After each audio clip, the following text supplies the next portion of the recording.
ఈరోజు దేవుడు మీతో చెబుతున్న మాట యోవేలు 2:25-26.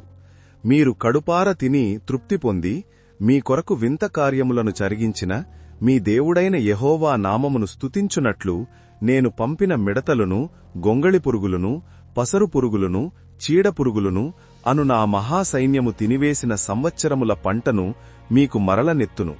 నా జనులు ఇక నెన్నటికిని సిగ్గునొందరు.